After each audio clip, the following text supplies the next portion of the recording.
Y presentar a Oriol en el tema de detección y barreras contra el fraude, o presentar a Oriol Amat, pues en pocas palabras. Oriol, bona tarda.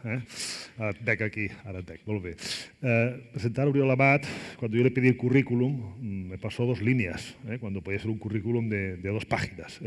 En su modestia, hacer un breve recordatorio. Catedrático de Economía Financiera y Contabilidad por la UPF, ha sido rector de la UPF, ha sido miembro de la Comisión Nacional del Mercado de Valores y ha sido decano del Colegio de Economistas de Cataluña. Y yo creo que para todos nosotros que lo hemos tenido el gusto de tener en otras sesiones de Benfix que hemos organizado, de plan contable, me acuerdo que hicimos una sesión intensa del plan contable, eso hace ya unos cuantos años, que quedó una frase que nos ha quedado en nuestra red, acumular juventud. Al acumular juventud, ahí se oyó por primera vez, veo sonrisas en el público.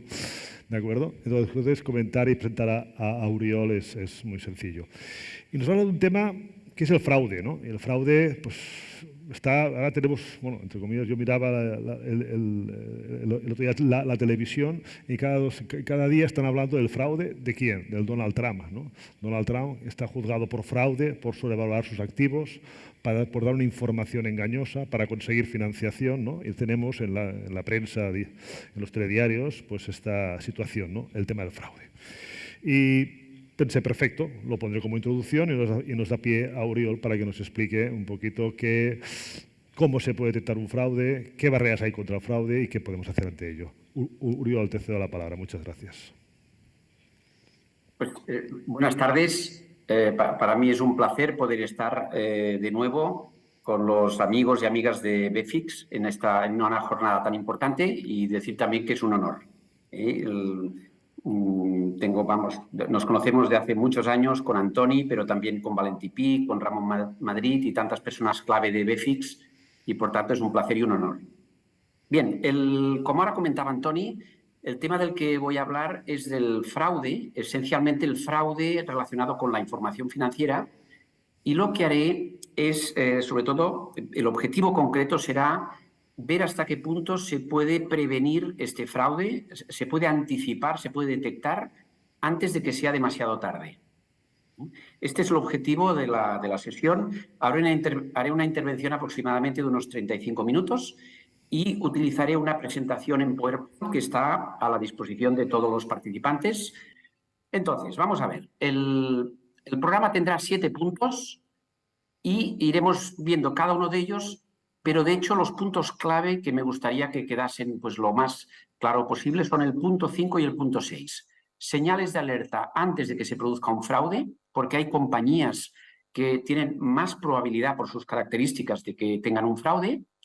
Y luego el punto 6, señales de alerta después del fraude. Alguien dirá, oye, pero si es después del fraude ya no hay nada a hacer. No. Por ejemplo, puede tratarse de una compañía que a lo mejor está en un proceso de compraventa, a lo mejor han hecho un fraude contable hace unos meses, pero el proceso de compraventa es ahora y el precio se determinará quizá dentro de unos meses. Por tanto, el fraude ya se ha hecho, pero puede tener un impacto y unas consecuencias que serán en el futuro. Y por tanto, también interesa detectar esa situación. Entonces, los puntos del 1 al 4 serán para introducir el tema y para ver exactamente de qué estamos hablando. Entonces, empezamos por el primer punto, el problema del fraude. Primero me gustaría dejar claro que esto es un problema relevante. Aquí tenemos porcentaje de organizaciones que han tenido fraudes en los últimos 2 años, es un estudio del 2021, donde podemos ver que el fraude de contabilidad e información financiera afecta al 28% de las empresas, en los últimos 2 años. Por tanto, 1 de cada 3 empresas ha tenido este tipo de fraude. Por tanto, estamos hablando de un tema relevante. Otro tema del que quería señalar ante la problemática del fraude es cómo se descubre. Hace unos días hablábamos con Antoni que era un poco decepcionante ver esta estadística porque resulta que se descubre prácticamente, en inglés sería, la traducción sería chivatazo, se descubren fraudes por chivatazos, esencialmente de empleados, el 42%, el 16% por auditoría interna. Lo que Antoni me decía, hombre, es decepcionante que la auditoría externa solo descubra el 4% de los fraudes. Pero aquí yo le decía a Antoni que esto es normal porque el objetivo de la auditoría externa, en principio, lo que se le pide al auditor es que dé una opinión de si las cuentas expresan o no la imagen fiel. Es un encargo distinto de si al auditor se le encargase buscar fraudes o descubrir fraudes. En ese caso sería un encargo diferente, con un presupuesto diferente o con un trabajo diferente, y por tanto esa es la explicación de que el porcentaje sea tan bajo, porque no es esa la misión normalmente de la auditoría externa. Por tanto, estamos hablando de que la mayor parte de fraudes se descubren por, digamos, por chivatazo, y, fijémonos, el 5% por accidente, o sea, por casualidad. Yo la lectura que hago de esta estadística es que seguramente hemos de, cuando nos aproximamos a las cifras, a los números de una empresa, hemos de ser un poco más desconfiados. Este es un poco el mensaje que me daría esta estadística. Paso al punto 2. Cuando hablamos de engaño contable, ¿de qué estamos hablando? Pues estamos hablando, en primer lugar, de un tema que es, arriba de todo lo pone, que es, no estamos informando de la verdad, sino que estamos informando de mentiras, estamos engañando, aunque a veces puede haber lo que se llama una mentira legal. Es decir, es un engaño que a lo mejor se hace siguiendo la legislación vigente, o sea, sin vulnerar la legislación vigente. Esto lo comentaré enseguida. O a veces es una mentira piadosa, es decir, es una mentira, pero en realidad es una mentira que tiene una buena finalidad. A veces hay empresas que manipulan las cuentas de la empresa para poder pedir un préstamo a un banco, porque si no el banco no le daría el préstamo. Y a lo mejor pide el préstamo porque tiene que pagar unas nóminas. O sea, es una mentira que tiene una misión, un objetivo que a lo mejor no es malo del todo, pero en cualquier caso es una mentira. Si ahora os preguntase, cuando visteis la película Robin Hood, ¿con quién ibais? ¿De qué lado estabais? ¿Del lado de Robin Hood, que robaba a los ricos para darle el dinero a los pobres? ¿O estabais del lado del ejército de la policía que protegía a los ricos? Yo, todas las personas que les he preguntado si han visto la película Robin Hood, pues me dicen que estaban del lado de Robin Hood. Bueno, pues en realidad Robin Hood estaba haciendo una ilegalidad.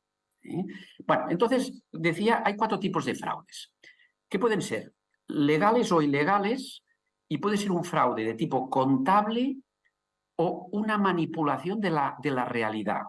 Vamos por partes. Por ejemplo, un maquillaje contable legal sería cuando cambiamos un criterio contable. Una empresa que valora existencias con el método promedio, por ejemplo, si en lugar de valorar por el método promedio lo cambia al método FIFO, primer entrado, primer salido, es un método permitido, pero el cambio, que para poderlo hacer se ha de justificar, se ha de explicar, etcétera, el cambio a veces puede obedecer a que la empresa quiere modificar el resultado. Puede ser legal hacerlo, pero está modificando el resultado. Podemos hacer estimaciones optimistas, pesimistas. Eso sería diferente de lo que es un engaño legal, pero modificando las transacciones. Es, por ejemplo, cuando retrasamos una operación. Por ejemplo, una entrega de un producto que la hemos de hacer el 31 de diciembre, pues a lo mejor en lugar de entregárselo al cliente, se lo entregamos el 1 de enero, esa mercancía ya ha cambiado de año fiscal, digamos, con lo cual la tributación del IVA, del impuesto de sociedades, etcétera, será un año más tarde. Esto, que sería legal, en el fondo estamos modificando las transacciones. En cambio, un maquillaje contable ilegal es ya lo que se llama un fraude contable. Estamos vulnerando la legislación. Por ejemplo, una empresa que hincha de forma artificial las ventas o una empresa que oculta gastos. Esto es ilegal. Finalmente, tenemos una transacción real de tipo ilegal. Serían transacciones ilegales. Por ejemplo, empresas que ocultan en paraísos fiscales, que ocultan transacciones o activos. Eso sería ilegal, pero son operaciones reales. Sobre esto yo siempre pongo el ejemplo de una isla que está en el Canal de la Mancha, que se llama la isla de Sark. En esta isla, la que tiene 300 habitantes, es un paraíso fiscal, y a pesar de tener solo 300 habitantes, según el Wall Street Journal, en esa isla están domiciliadas 140.000 sociedades. La pregunta es qué están haciendo esas 140.000 sociedades en una isla que casi no hay nada, no hay ni carreteras en esa isla, porque es una isla muy montañosa. Entonces, la hipótesis sería que están haciendo algo ilegal. Por tanto, cuando ahora hablemos de engaño, de información engañosa, estamos hablando de estos 4 tipos de operaciones. ¿eh? Un tema muy importante sobre el maquillaje legal.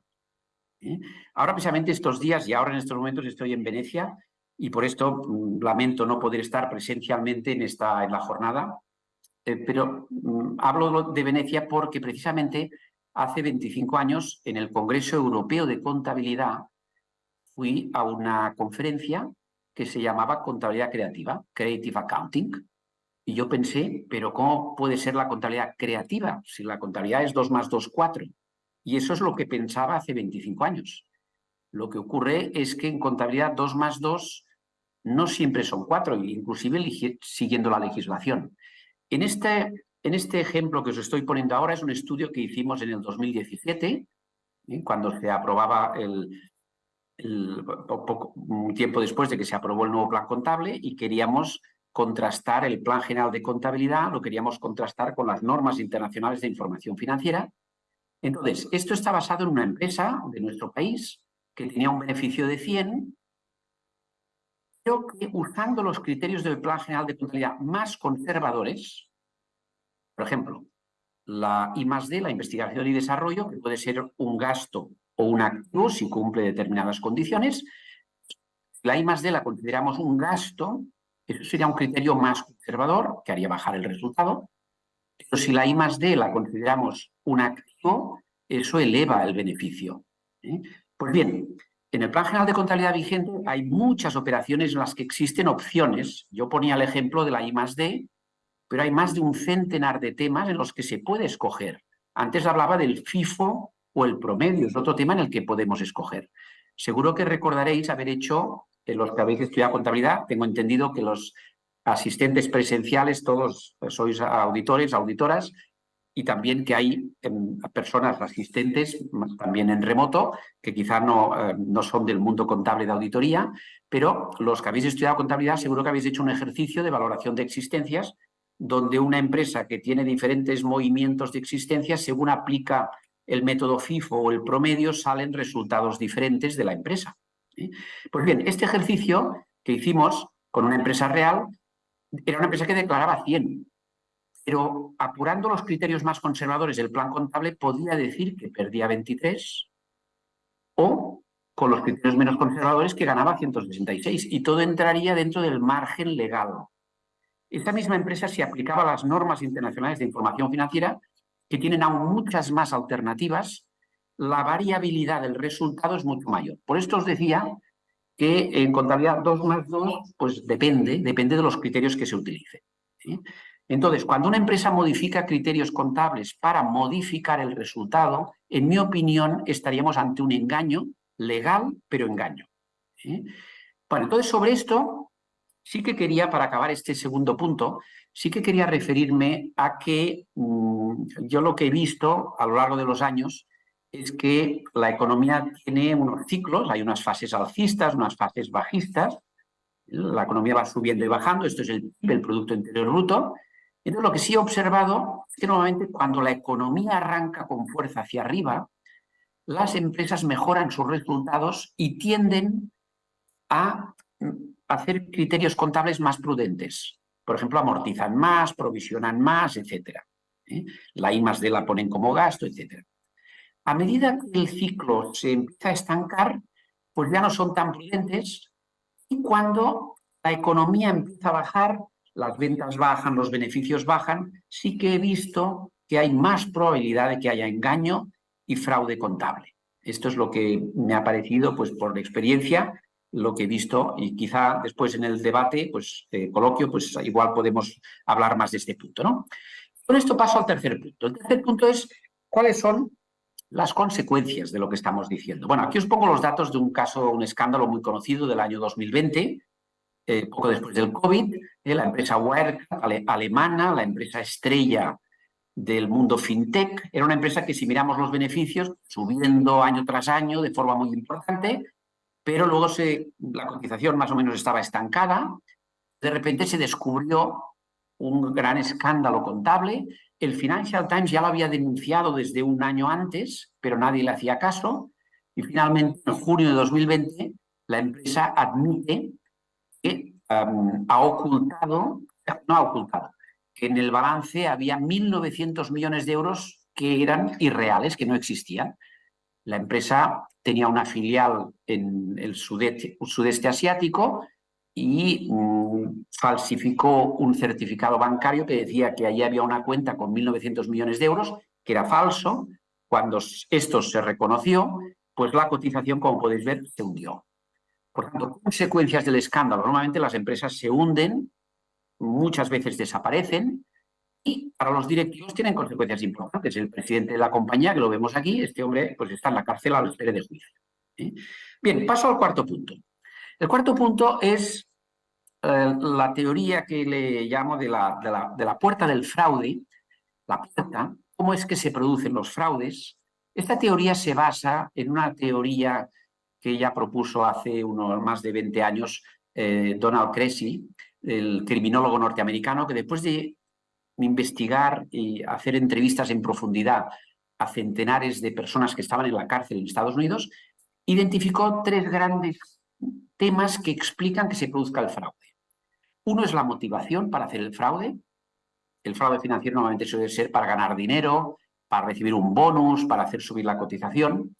La racionalización es, normalmente las personas que cometen fraude lo suelen racionalizar, no se ven a sí mismas como delincuentes. Seguro que habéis conocido personas que engañan, que, bueno, entre otras cosas, seguro que las conoceréis porque ahora recordaba un estudio reciente de Estados Unidos, de la Universidad de Wisconsin, que dice que las personas, no los que estamos hoy aquí, pero en esta jornada de Benefics, pero se ve que las personas de media cada día decimos entre 8 y 15 mentiras.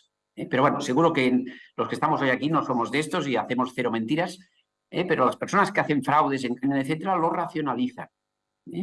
Seguro que Robin Hood lo racionalizaba desde el punto de vista de que era bueno lo que él hacía. Luego tenemos la oportunidad. El fraude se produce porque hay oportunidad, porque la empresa no está auditada, porque la empresa tiene problemas de control, etcétera, etcétera. Y aquí la puerta del fraude le llamo la puerta porque son 4 características. La cuarta es el perfil del defraudador. Son características que tienen las personas que hacen fraude, que no todas las personas tenemos esas características. Por ejemplo, tener la capacidad. La capacidad significa la formación, el conocimiento, la experiencia previa. Son personas arrogantes que piensan que el control no va con ellas, que se creen superiores a las demás. Y luego la intencionalidad. Son personas que quieren cometer el fraude. Entonces, para ver esto de los 4 temas, os voy a poner un ejemplo muy conocido, que es el mayor fraude de la historia de Canadá, que es una empresa minera creada por estas 3 personas, Walsh, Feldershoff y de Guzmán.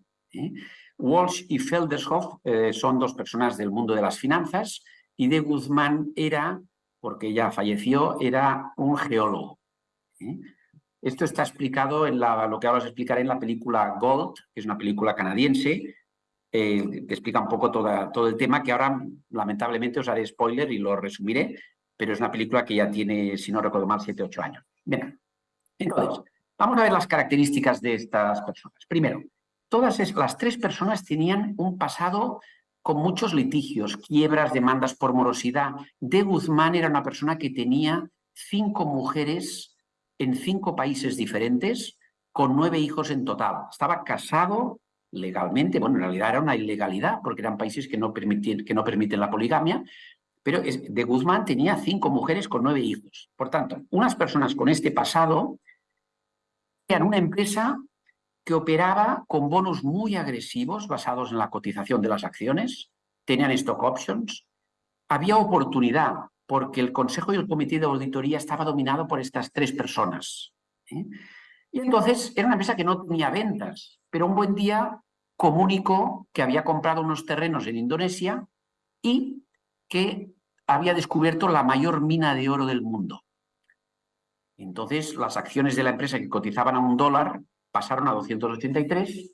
Bueno, aquí pues todo era un engaño. Hasta engañaron en ese caso pues a los inspectores, auditores, engañaron a todo el mundo y este tema se descubrió por un chivatazo. Cuando se descubrió el chivatazo, pues la acción se hundió y esto provocó unas pérdidas de 6.000 millones. Fijaros que os he hablado de motivación, ganar dinero, oportunidad por los sistemas de control que tenía la empresa, el perfil de los defraudadores, eran geólogos financieros, y aquí añadiría el tema de la racionalización. En el juicio, Walsh y Feldershoff dijeron que si alguna persona había caído en la trampa que ellos habían tendido, pues que se merecía perder el dinero. Y ellos estaban tan tranquilos justificando lo que habían hecho. De Guzmán se suicidó poco después de descubrirse el engaño, y cuando lo iban a llevar allá a comisaría, pues se suicidó. En fin, la película explica cómo y tal, que es muy desagradable. Bueno, por tanto, esto es la teoría de la puerta del fraude. Con ello entramos en el punto que decía que era el punto central de la exposición que estoy haciendo, ¿no? Que es señales de alerta antes del fraude. Bien, aquí lo que haré es resumir una investigación que llevamos haciéndola ya unos años con dos compañeras más, Núria Arimany y Pilar Lloret. Ellas son de la Universidad de Vic, y que estamos investigando en muchos fraudes cuáles son las señales que había antes de que hubiese el fraude.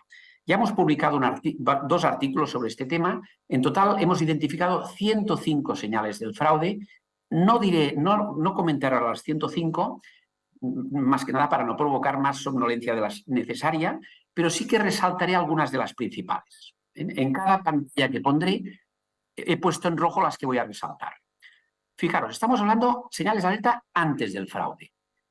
Por ejemplo, características de la empresa. Pues una empresa que tiene filiales en paraísos fiscales. Para mí es una señal clarísima de una empresa que tiene probabilidad de que hayan fraudes. O bien un historial de incumplimientos legales, que esto lo tenía el caso que acabamos de ver canadiense. Luego, momentos especiales que hay que prestar mucha atención. Cuando hay cambios en la cúpula. Cuando cambia la cúpula, por ejemplo, hay una nueva CEO en la empresa, una nueva presidenta, hay que ir con mucha precaución, porque se tienden a hacer engaños. Los nuevos tienden a hacer cambios para que todo sea culpa de los anteriores, en fin, prácticas similares. Luego, si hablamos de propietarios, directivos, empleados, personas con bajos estándares éticos. En este caso, pues os hablaba de Guzmán, en esa empresa canadiense, pues una persona que tiene 5 esposas al mismo tiempo y ninguna de ellas sabía de la existencia de la otra. Lo cual, pues también tiene su... En fin, no es fácil esto hacerlo, ¿eh? Y entonces, por tanto, en cualquier caso, una persona con bajos estándares éticos porque estaba engañando a 5 mujeres a la vez, a 9 hijos a la vez, etcétera, etcétera. Hablamos de gobierno corporativo, desavenencias entre los miembros del Consejo o deficiencias en el gobierno corporativo. Uno de los mayores escándalos contables que hemos tenido en nuestro país, pues es una empresa que la pareja de la persona que era CEO de la empresa, la pareja era la persona que ocupaba la presidencia del comité de auditoría. Pues claro, si el comité de auditoría tiene que controlar a la empresa y es la pareja de la persona que es la presidencia de la empresa, pues es una deficiencia, ¿eh? Por ejemplo, tener un canal de denuncias anónimas. Esto sería una señal de una empresa en la que puede producirse fraude. Recordemos que la mayor parte de fraudes se detectan por chivatazos.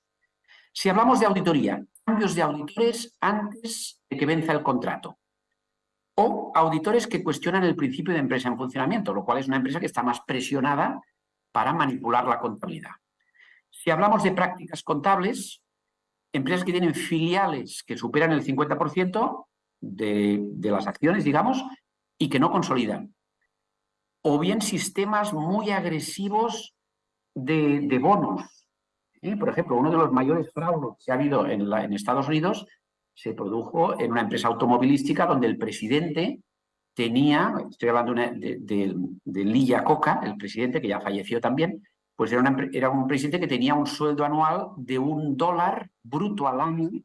Imaginaos lo que es eso mensualmente, con retenciones y todo, $1 bruto al año más un porcentaje que, si no recuerdo mal, era el 3% de los beneficios de la compañía. Entonces, esta persona empezó a ser el CEO de la compañía cuando la empresa tenía pérdidas y al cabo de pocos años la empresa empezó a tener beneficios. Este hombre se convirtió en uno de los más ricos de América y una vez falleció se descubrió que había hecho mucho engaño contable. Claro, tenía una gran presión para que hubiese engaño. Por esto que he comentado hasta ahora, me gustaría poner un caso también muy reciente, uno de los grandes escándalos contables chinos, una empresa que es competidora de Starbucks, Luckin Coffee, con miles de establecimientos.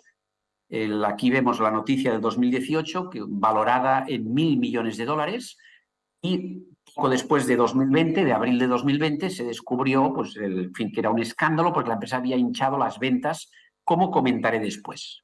Ahora vamos a seguir con otras señales y luego comentaré lo de Luckin Coffee. Entonces, simplemente de este caso decir que una señal que había es que uno de los cofundadores había estado en la cárcel precisamente por fraudes anteriores a la creación de esta empresa. Por tanto, ya tenemos ahí una señal de las que estaba diciendo. Si seguimos hablando antes del fraude, hay señales de tipo cuantitativo. Por ejemplo, las empresas que tienen mucha deuda. Esta es una señal muy fuerte. O empresas que tienen el flujo de caja negativo. Por tanto, que no generan caja. Pasamos al punto 6. Señales una vez se ha producido el fraude. De nuevo tenemos señales cualitativas. Por ejemplo, una empresa que ha sido excluida de cotización o sancionada por las autoridades, directivos que cambian de hábitos de vida, cambian de coches, etc. Yo siempre cuento la anécdota cuando empecé a trabajar, mi carrera profesional, empecé de auditor, y en la primera auditoría, antes de entrar a las oficinas, pues el gerente con el que iba me dijo, mira, antes de entrar a las oficinas vamos a ir a ver el garaje de la compañía, el parking. A mí me sorprendió y le pregunté, ¿por qué? Vamos a ver cuántos coches de alta gama hay. Si hay muchos coches de alta gama, pues mala señal. Y desde entonces, siempre que visito una empresa, paso por el parking para ver el tema de los coches de alta gama.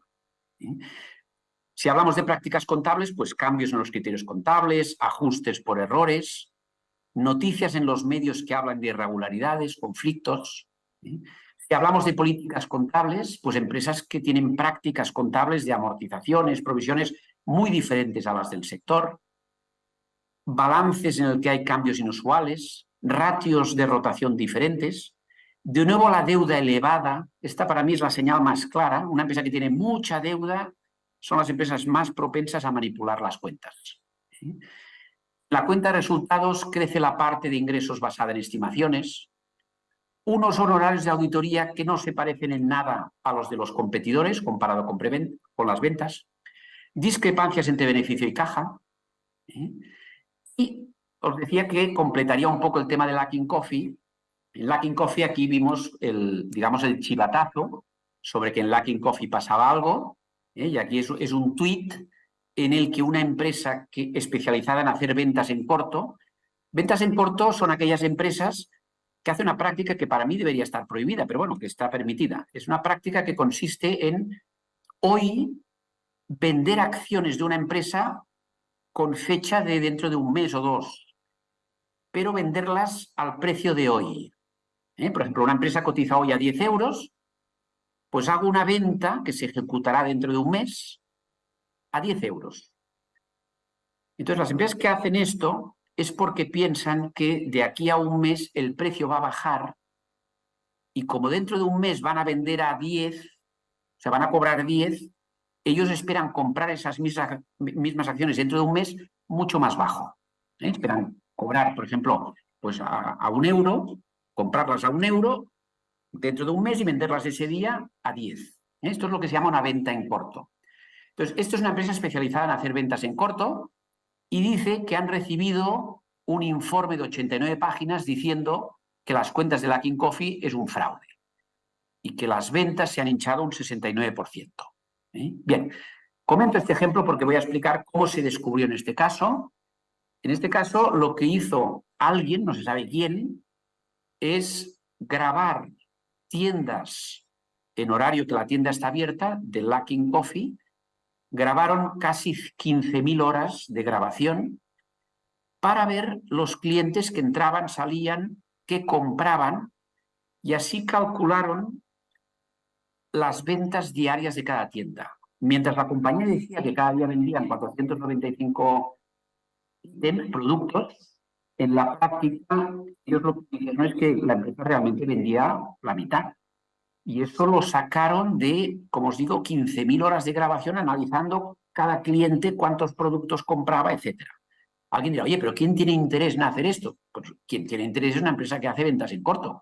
Porque si tú haces ventas en corto y descubres una empresa que está manipulando y tú te enteras, pues haces esa operación que os decía, vender a fecha de dentro de un mes con el precio de hoy, y como cuando se descubra que la empresa es un fraude, la cotización se va a hundir voy a comprar las acciones mucho más baratas y ese es el incentivo del que hace esto.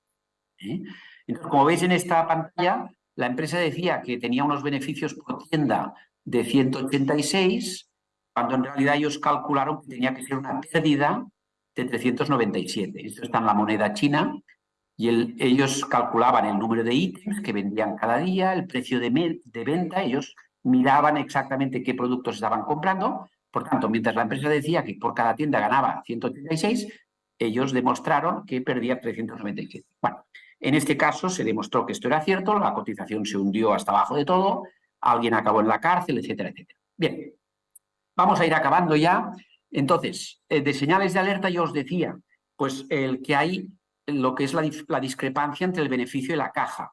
Aquí os pongo una empresa, esta es Pescanova, es la línea roja, la evolución de beneficios, y en cambio la caja hasta el 2005 más o menos iba en línea, y a partir de 2008 la caja se hunde. Esa sería una señal muy fuerte de maquillaje contable, como se descubrió después, y en este caso doy el nombre porque ya ha sido el tema juzgado y las personas, el presidente está en la cárcel, etcétera.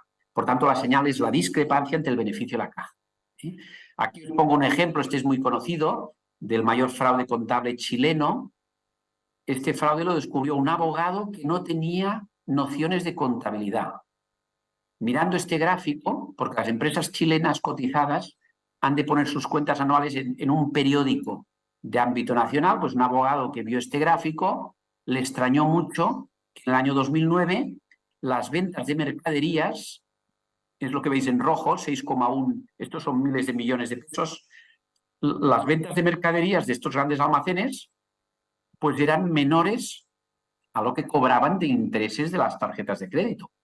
Entonces este abogado escribió una carta al director del periódico diciendo, pues yo soy abogado, no sé contabilidad, pero ¿cómo puede ser que estos grandes almacenes facturen más por los intereses de las tarjetas de crédito que por las ventas de mercancías? El supervisor bursátil chileno hizo una inspección y descubrió el mayor fraude contable de la historia de Chile. Este ejemplo os lo pongo porque a veces, como os digo, somos muy confiados ante la información. Vale la pena que nos cuestionemos si la información es lógica. No es lógico que una empresa, unos grandes almacenes facturen más por intereses financieros. Estoy hablando de Chile, que tiene un sistema financiero parecido al de cualquier país europeo. Este sería otro ejemplo. Y os pongo otro ejemplo de la empresa A, donde podéis ver la evolución de ventas. La empresa B, la empresa A, pues las ventas las crece bastante, la empresa B la crece menos, las ventas las crece menos. Y fijémonos en la evolución del saldo de clientes. La empresa A aumenta mucho el saldo de clientes de un año a otro, mientras que la empresa B no aumenta tanto. Aquí la pregunta que os haría es, ¿qué empresa os parece que puede estar hinchando las ventas? La señal sería cuando hay discrepancia entre ventas y clientes. Cuando hay cuando hay discrepancias es cuando hay una señal. En este caso, la empresa que hizo un gran fraude económico fue la empresa A. Y la señal era ese incremento tan fuerte del saldo de clientes. Esto sería la señal.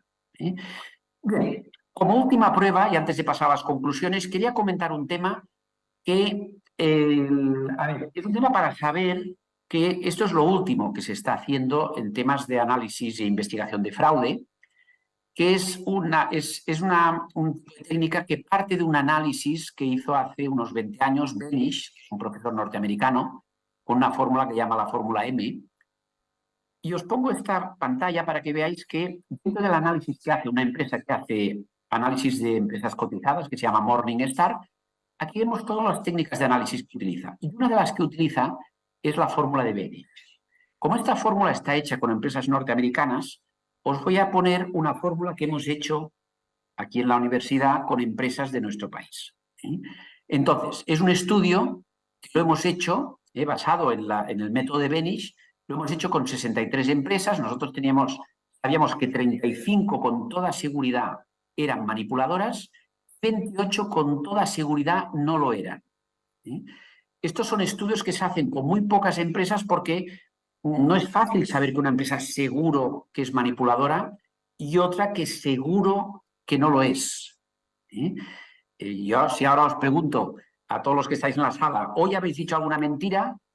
Pues bueno, pues a mí si me lo preguntáis yo diré, pues no hemos dicho ninguna mentira. Entonces, claro, es difícil saber si, en el caso de una empresa, pues cuáles son las que han engañado y las que no. Las que han engañado lo sabemos porque son empresas que han tenido escándalos, han salido en la prensa, y las no manipuladoras son empresas que las conocemos muy bien y sabemos seguro que no son manipuladoras. El análisis está hecho con datos del 2005 al 2012 porque hemos esperado unos años para comprobar que no ha saltado ningún escándalo contable. Esto se hace con una técnica estadística que se llama análisis discriminante.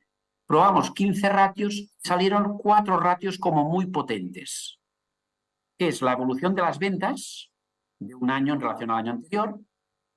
Las manipuladoras lo tienen más alto, este ratio. La evolución de los stocks lo tienen más alto las manipuladoras. La relación entre amortización y propiedad planta-equipo lo tienen más bajo las manipuladoras. La deuda por activo lo tienen más alto las manipuladoras. Aquí os pongo 2 empresas y si ahora os preguntase, ¿cuál de las 2 es la manipuladora, la que ha hecho el engaño? Pues la respuesta es la 2, porque la 2 es la que tiene más alto el ratio de clientes, más alto el de existencias, más bajo el de amortización, más alto el de apalancamiento. Bueno, entonces simplemente decir que a partir de estos 4 ratios hemos hecho lo que se llama un índice sintético. Esto es lo mismo que hizo Benich. Es un índice sintético, porque claro, os he hablado de muchas señales. Cuando lo aplicas a una empresa, unas señales te saldrán que sí, que hay la señal, otras que no. ¿Cómo tener un índice para que te diga si una empresa en conjunto, teniendo en cuenta todo, si es manipuladora o no? Este es un estudio que hice cuando estaba en una ocasión en la que teníamos que analizar miles de empresas y queríamos hacer un filtrado rápido para ver cuáles de esas miles de empresas podían ser potencialmente manipuladoras. Claro, no teníamos tiempo de analizar una a una todas las señales. Por eso hicimos este índice sintético, es el que os pongo a continuación, que os avanzo, que no me lo sé de memoria. Es un índice con 4 ratios, el 1, el 2, el 3 y el 4, que vienen de la pantalla anterior. Si te aplica este índice y aplicado a una empresa sale positivo, más 0,20, alrededor de más 0,20, señal de que una empresa es probablemente manipuladora. Si sale negativo, probablemente es no manipuladora. Os pongo un ejemplo. Tenemos la empresa A que sale menos 1,73 y la empresa B, aplicamos este índice y sale más 0,18. Pues lo que diríamos es la empresa manipuladora, posiblemente la que tiene más probabilidad de engaño, es la B, porque sale en 0,18 y esto es 0,20. Esto está aplicado con una empresa que se llama Govex y que también tuvo un escándalo contable después de estos números que os estaba viendo. Bien, y esto digamos que sería lo último que se está haciendo en técnicas de detección de engaño. Y con esto, yo creo que me estoy ajustando al tiempo, pero voy a acabar enseguida. Simplemente decir que estamos intentando proteger a los usuarios de las cuentas y también proteger a los auditores, porque los auditores son los principales perjudicados si después sale un escándalo contable. Y para ello yo os daba este dato de que, en fin, casi todo se descubre por chivatazos, por tanto que hemos de desconfiar más de las cuentas. Os he propuesto una serie de indicadores relacionados con las personas, las cuentas anuales, etcétera, y que lo que hemos de hacer es extremar mucho las precauciones. Bien, simplemente os pongo una última pantalla. Esto, como la documentación la tendréis accesible si queréis, como el título de la ponencia era Barreras para evitar fraudes, os he puesto una selección de barreras con cada una de las señales del fraude, ¿no? Barreras en relación con la motivación, por ejemplo, pues vigilar el endeudamiento, barreras en relación a la oportunidad, tener códigos de ética, evitar paraísos fiscales, etcétera, barreras en relación a la racionalización, reforzar estándares éticos, barreras en relación al perfil, precaución con el historial del fraude, etcétera, etcétera. Bien, y con esto, pues ya finalizaría mi intervención y ya quito la pantalla. Muchísimas gracias y perdón si me he alargado algunos minutos, pues pido disculpas.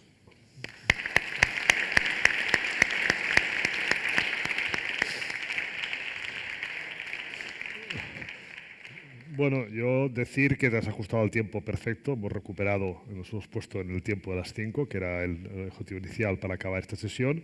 Has hecho una síntesis de una exposición que puede dar para mucho, largo y tendido, todo lo que has explicado, pero yo creo que los puntos han quedado muy claros. A mí he visto que en tu conclusión, en los 4 apartados, has puesto la ética, has hablado de ética. Hoy hemos tenido aquí, hemos hablado sobre ética y tenemos que seguir hablando sobre ética. A los auditores nos afecta la ética y creo que es un elemento que no tenemos que descuidar en nuestro día a día. Y otra cosa que me has comentado, nosotros como auditores que tenemos la NIA 240, que es la responsabilidad ante el fraude, ¿no?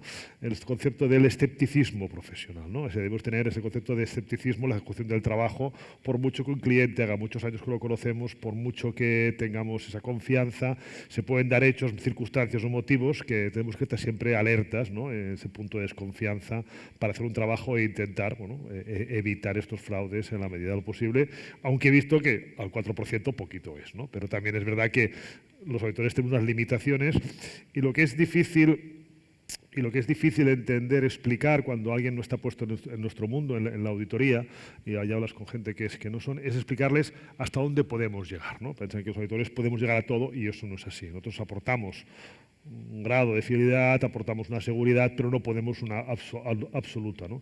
Y eso a la gente le cuesta entender, el que no es una persona que está conocida en nuestro trabajo, y eso es una labor que tenemos que hacer, ¿no? No somos más de lo que somos, ¿eh? No somos más, que es mucho, pero no somos más de lo que somos. Muchísimas gracias, esperamos seguir contando en próximos congresos con tu participación, y aunque ha sido después de la comida, yo no he visto a nadie bostezar, que los tengo a todos delante, los he visto a nadie, todos atentos, atentos a tu exposición, que siempre es muy amena. Me quedo aliviado. Muy bien, perfecto. Que vaya bien por Venecia. Un abrazo muy grande. Muchas gracias.